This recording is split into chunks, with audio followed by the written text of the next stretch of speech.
So we've been having an issue with these to where some of them don't spray. When I mean some, I actually mean all of them. Except this one. This one's still good. So you can see this one sprays. All you have to do is press down on the side. And this one over here does not. So that's what we're going to be fixing today.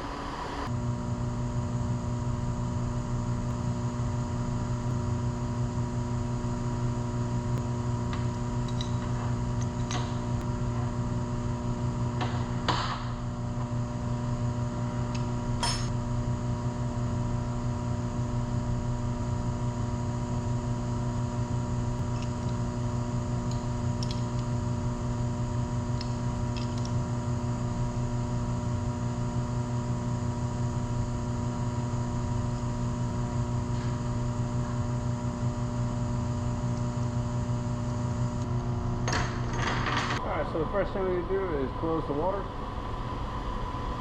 there's no way really to tell if this is actually closed because this thing doesn't work. Could be that that valve is bad, so I'm just going to puncture it and find out. It starts spraying out like crazy, and we just got to work fast. But that one didn't, so we're okay. And there's a metal shaft inside here, and you'll see it after I cut it out. What I'm doing is I'm putting the back of the blade against the shaft, and then I'm using that pressure to cut it out.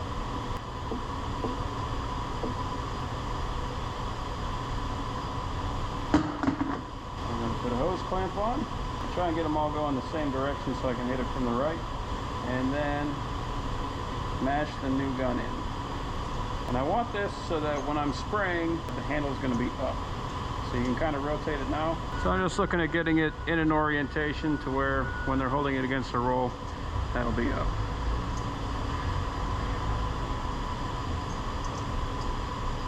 That looks good. And this is a Klein 11-in-1. What's great about these is you can take out the tip, and then you got a 1/4-inch driver. You see how deep the barb goes?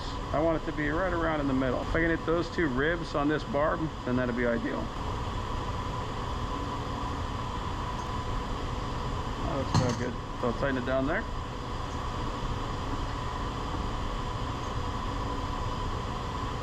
And we'll go too crazy with it. You can see the hose jacket kind of squeezing out of these threads. So right there is too tight, if anything. So I'm going to leave it right there.